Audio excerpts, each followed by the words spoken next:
കേന്ദ്രമന്ത്രിയും മുതിർന്ന കോൺഗ്രസ് നേതാവുമായ EVKS ഇളങ്കോവൻ അന്തരിച്ചു എന്നുള്ള വാർത്തയിലേക്കാണ്. ശ്വാസതടസ്സത്തെ തുടർന്ന് സ്വകാര്യ ആശുപത്രിയിൽ ചികിത്സയിലായിരുന്നു.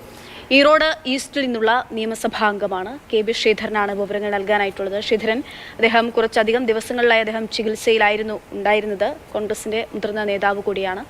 അന്ത്യം സംഭവിച്ചത് എപ്പോഴാണ്? വിവരങ്ങൾ. കോൺഗ്രസിന്റെ ദക്ഷിണേന്ത്യൻ മുഖങ്ങളിൽ ഏറ്റവും തലപ്പൊക്കമുള്ള നേതാക്കളിൽ ഒരാളാണ് EVKS ഇളങ്കോവൻ. കഴിഞ്ഞ കുറച്ച് നാളുകളായി ശ്വാസകോശ സംബന്ധമായ രോഗങ്ങൾക്ക് ചികിത്സയിലായിരുന്നു. 75 വയസ്സുണ്ട്. ഈറോഡ് ഈസ്റ്റിൽ നിന്നുള്ള നിയമസഭാംഗം കൂടിയാണ് അദ്ദേഹം. പല കാര്യങ്ങളിൽ, അതായത് പല തരത്തിലുള്ള വകുപ്പുകൾ കൈകാര്യം ചെയ്ത് പ്രാവീണ്യമുള്ള വ്യക്തി കൂടിയാണ്.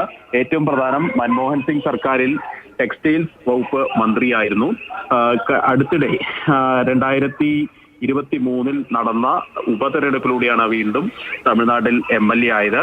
ഇതിനു മുൻപ് അദ്ദേഹത്തിന്റെ മകൻ, തിരുമകൻ ആയിരുന്നു അവിടുത്തെ MLA. അദ്ദേഹം മരിച്ച ഒഴിവിലാണ് വീണ്ടും ഈ ഇളങ്കോവൻ മത്സരിച്ച് ജയിക്കുന്നത്.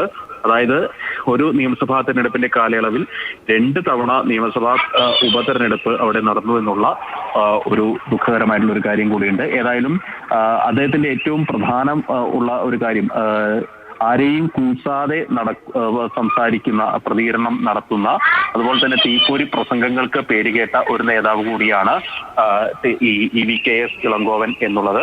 നിലവിൽ ഏതായാലും അദ്ദേഹത്തിന്റെ മൃതദേഹം ഇപ്പോൾ ആശുപത്രിയിൽ തന്നെയാണ്. സംസ്കാര ചടങ്ങുകളൊക്കെ വൈകാതെ തന്നെ ഉണ്ടാകും. ഏതായാലും പ്രമുഖരെല്ലാം, തമിഴ്നാട് മുഖ്യമന്ത്രി ഉൾപ്പെടെയുള്ളവരെല്ലാം അനുശോചിച്ചിട്ടുണ്ട്. നേരത്തെ കഴിഞ്ഞ ആഴ്ച ആശുപത്രിയിലായിരുന്ന അദ്ദേഹത്തെ MK സ്റ്റാലിൻ വന്ന് സന്ദർശിക്കുകയൊക്കെ ചെയ്തിരുന്നു.